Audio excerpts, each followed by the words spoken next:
کے اندر جو پائی جانے والی کھوٹ ہے وہ بھی بتا دیے۔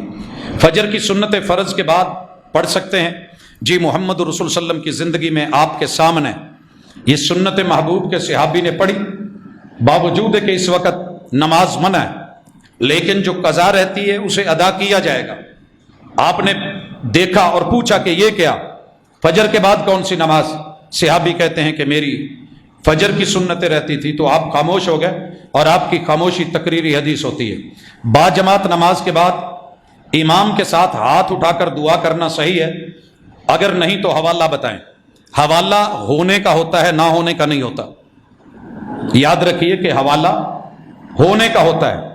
محمد رسول صلی اللہ علیہ وسلم کی پوری سیرت طیبہ میں، ساری زندگی کی نمازوں میں مجھے ایک بھی نماز ایسی نہیں ملی کہ فرض نماز کے بعد سلام پھیر کے اسی مصلی پہ بیٹھ کے میرے محبوب نے ہاتھ اٹھا کے با جماعت اجتماعی دعا کی ہو۔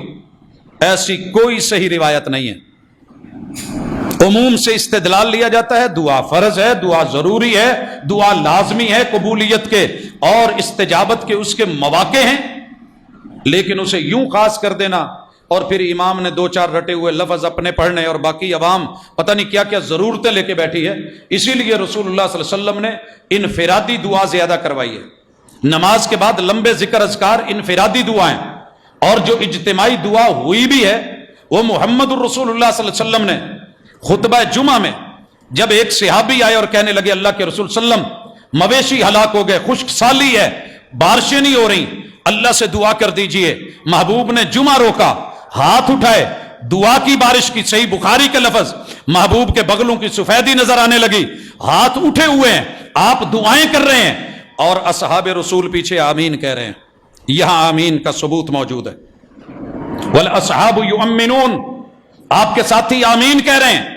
صحابی کہتے ہیں جب ہم آئے تو شدید دھوپ تھی کڑاکے دار، نکلے تو آسمان پہ بادل تھے، اللہ نے بارش دی اور 7 دن لگاتار یہ بارش ہوتی رہی۔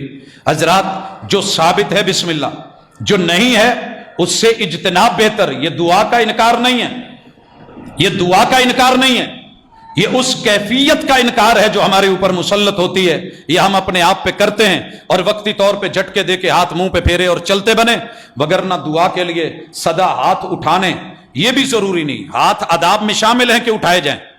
کوئی بندہ کہتا ہے دعا کرنے کی گنجائش موجود، رسول اللہ صلی اللہ علیہ وسلم نے کی، لیکن فرض نماز کے بعد ہی، اس کو آپ نے عادت نہیں بنایا۔ وگرنہ آپ کو پتہ ہے جب ہم قیام میں آتے ہیں ہاتھ باندھتے ہیں تو ثنا بھی دعا ہے، کوئی یہاں باندھ رہا ہے، کوئی یہاں باندھ رہا ہے، کوئی چھوڑ رہا ہے، دعا ہے۔ فاتحہ دعا ہے، اس کے بعد جو صورتیں ملائی جاتی ہیں ان میں دعا ہے۔